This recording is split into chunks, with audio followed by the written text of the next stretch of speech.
The Quran says, you are busy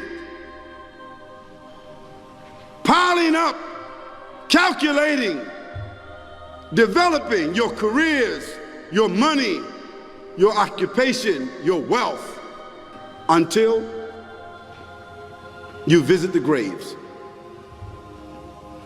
Think about it. When was the last time that you went to a funeral? Was it your mother? Was it your father? Was it your grandfather? Was it your uncle? Was it your cousin? Was it your friend? Was it your wife? Was it your husband? The last time that you visited the grave, when you went to a funeral and you saw that person whom you loved that was laughing, crying, live, boasting, wealthy, educated, denying, arrogant, whatever they were. What was the demeanor of the people when you walked in that funeral home? When that person was stretched out in their last suit? What was the demeanor? Were the people cracking jokes? Were they dancing? Were they clapping and singing songs? No. Silence. Melancholy. Trauma. Why? Because every person that walked in that room, seeing that person stretched out, the first thing they thought about was not the person. The first thing they thought about was that one day, this will be me. So Allah said, Alhaakumut takathur. All of us, all of you are engaged in running your mouths, doing your business, multiplying, buying houses, cars, business, whatever you're doing. And when you're told about God, religion, life, morality, you're saying, look, I ain't got no time for that. I got no time for that. I don't want to hear that. I don't even believe in God. Matter of fact, I don't even know if I'm gonna die, and if I do, maybe I'm coming back again. As a matter of fact, science is so sophisticated that I think really that they're on the verge of being able to solve the whole thing of death soon. We ain't gotta die. If we got enough money, we don't even have to die. See how arrogant people can be until they visit the funeral house. And then after you go to the funeral house, if you got the guts, if you're able to do so, you go to the grave. And now this is another scenario. And you say to yourself, is that it? I mean, 50, 60 years, scraping, struggling, scheming, lying, stealing, fornicating, jumping up and down, begging, working, and this is the end of it? I mean, is this what's going to happen to me? Are they going to be dropping me into a hole in the ground? A hole in the ground, the same hole that a cat digs after it defecates. The cat digs a hole because the cat has dignity, something that human beings don't seem to have. Instinctively, the cat digs a little hole, covers it up. Humans have got to be taught to do that, but it's for the same reason.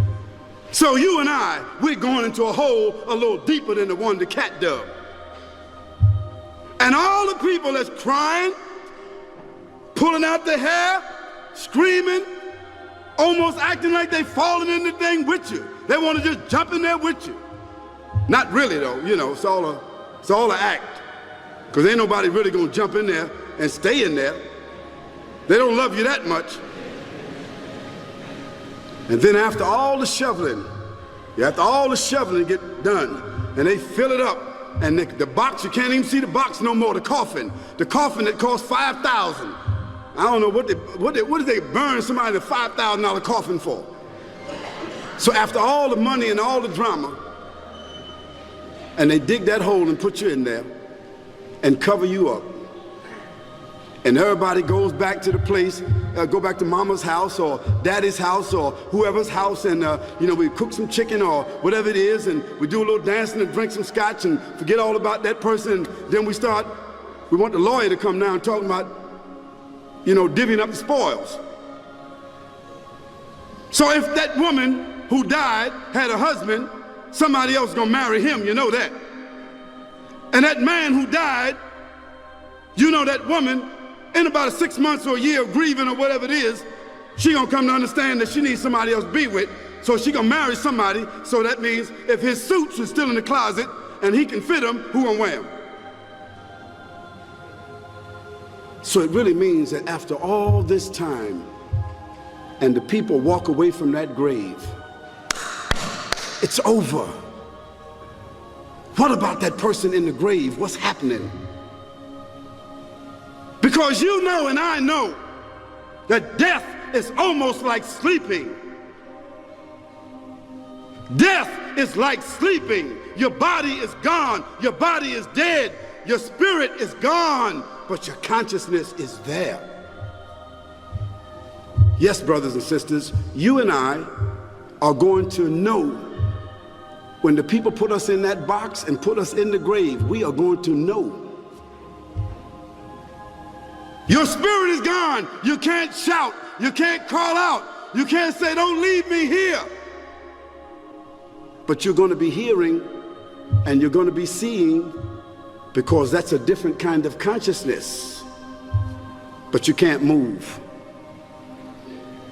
And in that grave, this is when the real trauma is going to begin. Because there's a reason for humans to go inside the grave. If the Creator wanted to, he could have caused us to live and then disappear into the atmosphere. But he didn't. He caused us to go into another womb called the tomb. You started out in the womb of your mother, and you wind up in the womb of the earth called the tomb. From the womb to the tomb. This is the whole trip. And this is what you have to think about. That grave is going to be a place of drama and trauma. A place where you're going to be questioned before you're resurrected. And brothers and sisters, do you think that human beings that have the ability to take a piece of earth, dig it up, irrigate it, put down seeds, plant corn, whatever the case might be. The corn comes up, they harvest the corn. Then after that, what happens? They cut it down, dig it up again, put new seeds in there, and what happens after that? Comes back up again. What happens in the winter? All the leaves fall off the trees and the earth goes dead. And what happens in the springtime?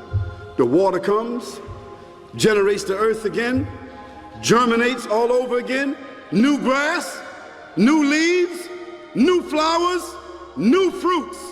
So Allah says, and a sign for them is the dead earth. After that, we give it life. And then you eat the fruits from that. So Allah says, the one who gave you life in the beginning, is he not able to give you life all over again in order to judge you? Yes, certainly. You may want to deny it because you don't want to be judged. But you will be judged. And this is what we want to talk about now.